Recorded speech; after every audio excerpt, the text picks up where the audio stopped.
In this question, we use JSONPATH again to retrieve information. This time we need to create a list with the pod names and also include the namespaces.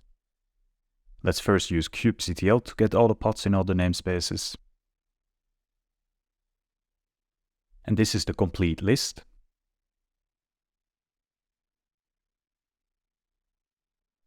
Let's now do the same with JSONPATH.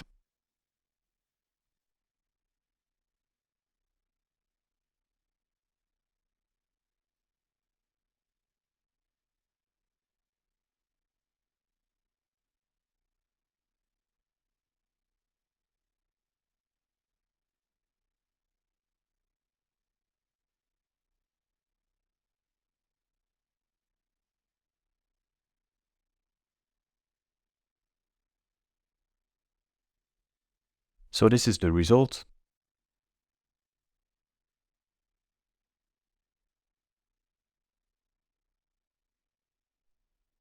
And let's save the output to a text file.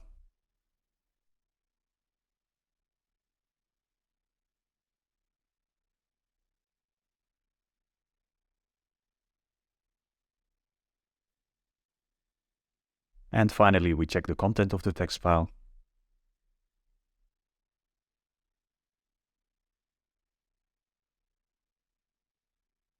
And this looks good. Thank you for watching and see you in the next video.